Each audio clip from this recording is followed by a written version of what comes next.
उन सब के अंदर मिल्क का प्रोडक्शन होगा। और ये मिल्क जब इसके अंदर भरेगा ना तो यहाँ से निकलकर इसके बीच वाले क्षेत्र में आएगा, जिसको स्तन पालिका बोल रहे हैं।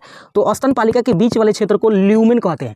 मतलब प्रत्येक कुपिका कोशिका द्वारा बनाए गए दूध यानी मिल्क वो सब ल्यूमेन वाले क्षेत्र में आता है, और ल्यूमेन से निकलकर एक पतली नलिका के माध्यम से आता है, जिसको स्तन नलिका कहते हैं। तो दोस्तों आज के इस सेशन में हम लोग मेमोरी ग्लैंड के इंटरनल स्ट्रक्चर को समझने वाले हैं कि इसके अंदर मिल्क का प्रोडक्शन फीमेल के अंदर कैसे होता है जबकि मेल के अंदर नहीं होता है।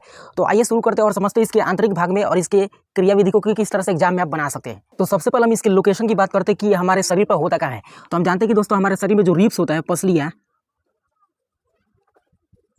उस रिब्स पर जो दूसरा और पांचवा जो होता है पसली होता है, दूसरा और पांचवें पसली के ऊपर एक मसल्स पाया जाता है, जिस मसल्स का नाम है पेक्टोरलिस मेजर।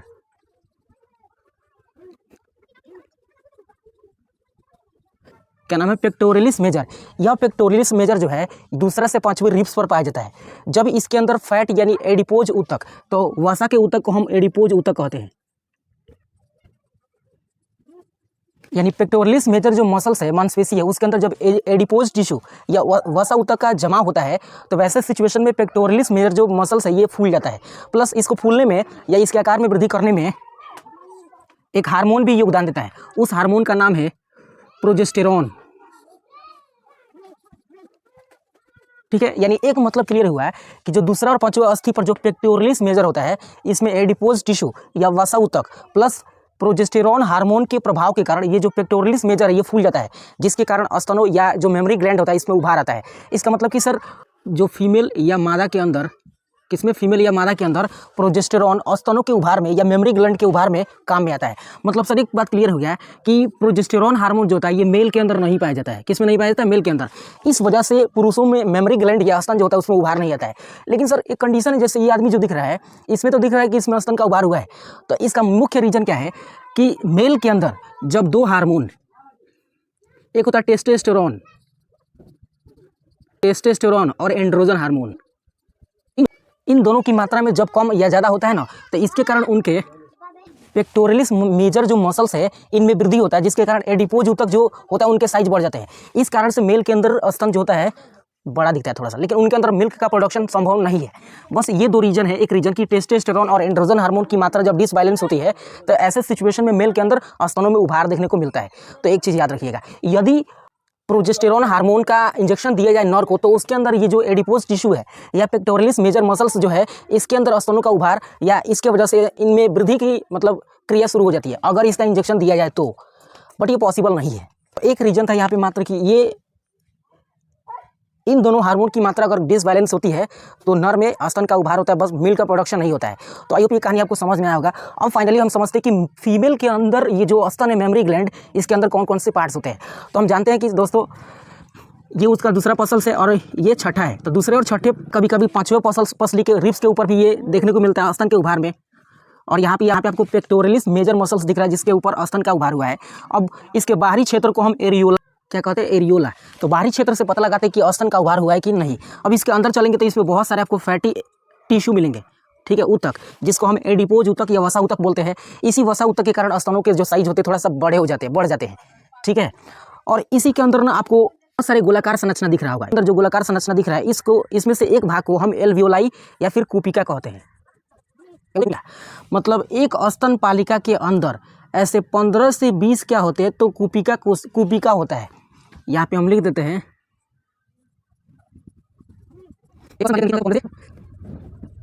15 से 20 कुपिकाएं होती है, ठीक है। यहाँ तक की कहानी आपको समझ में आया होगा। हमने कहा कि इसके अंदर जो गोलाकार संरचना है उसमें से एक भाग को हम कुपिका स्तन पालिका बोल रहे हैं, गोलाकार संरचना को स्तन पालिका कह रहे हैं। और इस स्तन पालिका के अंदर लगभग 15 से 20 और भी गोलाकार संरचना होता है जिसको कुपिका कहते हैं, ठीक है। अब अगर कुपिका के अंदर देखा जाए, मतलब इसमें से एक कुपिका को निकाले बाहर तो इसकी संरचना कुछ इस तरह से होती है। इस कुपिका के आंतरिक भाग में और भी छोटे छोटे क्या होते हैं तो कोशिकाएं होती हैं। क्या होती है? कोशिकाएं इस कुपिका के अंदर। तो कुपिका के अंदर जो कोशिका मिलता है ना उसको हम कुपिका कोशिका कहते हैं। क्या बोलते हैं? कुपिका कोशिका। यही कुपिका कोशिका फीमेल के अंदर मिल्क का प्रोडक्शन करती है। कौन? तो कुपिका कोशिका। कहाँ मिलती है? तो ये एल्वियोलाई या कुपिका के अंदर मिलती है। और ये एल्वियोलाई या कुपिका कहाँ मिलता है? तो स्तन पालिका के अंदर मिलता है। और स्तन पालिका कहाँ मिलता है? तो स्तन के आंतरिक भाग में मिलता है। तो अब देखिए हम कह रहे हैं कि मिल्क का निर्माण ये जब कुपिका कोशिका कर रही है तो इसको मिल्क का निर्माण कराने में एक हार्मोन काम करता है, जिस हार्मोन का नाम है प्रोलैक्टिन। क्या नाम है? प्रोलैक्टिन। तो ये जो प्रोलैक्टिन हार्मोन जो है ना, ये कुपिका कोशिका को उत्प्रेरित करती है ताकि मिल्क का निर्माण कर सके। कौन? तो ये कुपिका कोशिका। मतलब इसमें जितना भी गोलाकार संरचना है ना, उस गोलाकार संरचना के अंदर एक कोशिका पाई जाती है जिसका नाम हम बोल रहे हैं कुपिका कोशिका।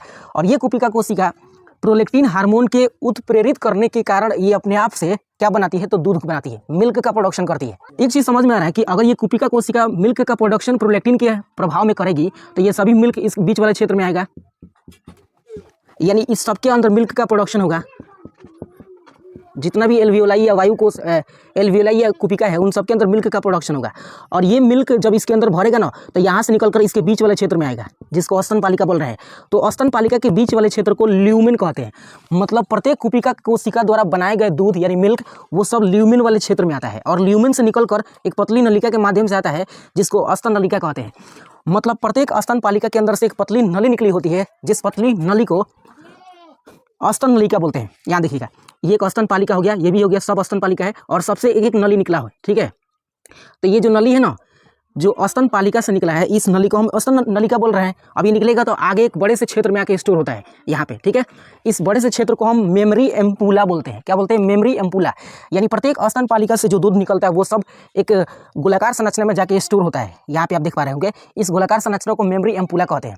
और मेमरी एम्पूला में बहुत सारे छोटे छोटे स्तन नलिकाएं एक दूसरे से जुड़े हुए हैं, ठीक है। तो हम कह सकते हैं कि मेमरी एम्पूला जो है ना, इसमें बहुत सारे नलिकाओं के द्वारा दूध आके स्टोर होता है, ठीक है। और ये मेमरी एम्पूला से आगे की ओर एक और नली निकली होती है, जिसको हम तुम्बिका नली कहते हैं। क्या बोलते हैं? तुम्बिका नली। इस तुम्बिका नली का कनेक्शन स्तन के सबसे बाह्य आवरण जो लगभग नुकीला होता है उससे जुड़ा होता है, जिसके अंतिम भाग को हम चूचक या फिर चूषण बोलते हैं, ठीक है। यहीं से जो चाइल्ड का यानी किसी शिशु का निर्माण होता है, मतलब वो जब जन्म लेता है तो उस सिचुएशन में यहाँ से वो दूध को सक आउट करता है, यानी ग्रहण करता है। एक चीज़ और याद रखिएगा, जब प्रस्राव की क्रिया होती है, जब प्रस्राव की क्रिया होती है तो तभी दूध का क्या होता है? श्रवण होता है। तो प्रस्राव की क्रिया में जो सबसे पहले फीमेल के अंदर से जो मिल्क का प्रोडक्शन होता है, उसका रंग लगभग पीला होता है। क्या होता है? पीला। अब पीला होने का मुख्य रीजन है कि इसके अंदर ना कोलेस्ट्रम ज़्यादा होता है। क्या होता है? कोलेस्ट्रम। ये कोलेस्ट्रम कोई खतरनाक चीज़ नहीं होता है। हम जानते हैं कि दोस्तों, सबसे पहले जो चाइल्ड का जन्म होता है, बर्थ होता है, तो उस सिचुएशन में उस बच्चे के शरीर में कोई भी एंटीबॉडी नहीं होता है। तो वो एंटीबॉडी जब उसके माता से दूध को ग्रहण करता है तो उसके अंदर होता है IgA एंटीबॉडी, और यही एंटीबॉडी उस बेबी के क्या करता है? सेफ्टी करता है। तो ये एक चीज़ याद रखिएगा। तो आई होप आपको ये कहानी समझ में आया होगा। एक बार रिपीट मारते हैं शुरू से। हमने कहा कि स्तन का निर्माण फीमेल के अंदर प्रोजेस्टेरोन हार्मोन के प्रभाव में होता है, क्योंकि उसके अंदर रिब्स के चौथे, दूसरे और पांचवें या छठे बोल सकते हैं, उसके जगह पर एक मसल्स होता है जिसका नाम है पेक्टोरलिस मेजर मसल्स, और यहीं पे होता है एडिपोज टिश्यू। इन दोनों में वृद्धि होता है किसके कारण? तो प्रोजेस्टेरोन हार्मोन के कारण, जिसके कारण स्तन में उभार आता है। जबकि यही हार्मोन नर के अंदर नहीं होता है। अगर इसका इंजेक्शन बनाकर दे दिया जाए तो उसके अंदर भी स्तन का उभार बिल्कुल इसके जैसा होने लगेगा, मतलब इनके जैसा। ये हमने समझाया। उसके बाद कहा कि कुछ मेल ऐसे होते हैं जिनके अंदर स्तनों में उभार आ जाता है। तो इस बीमारी, तो इसका मुख्य रीजन यह है कि उनमें टेस्टोस्टेरोन और एंड्रोजन हार्मोन का संतुलन खत्म हो जाता है, खराब हो जाता है, जिसके कारण उनमें स्तनों को उभार आ जाता है। हमने कहा इसके बाद कि स्तन के सबसे बाहरी आउटर लेयर को हम बोलते हैं एरियोला, ठीक है। और इसके अंदर दो तरह की चीजें मिलती है, एक तो वसा ऊतक मिलता है, दूसरा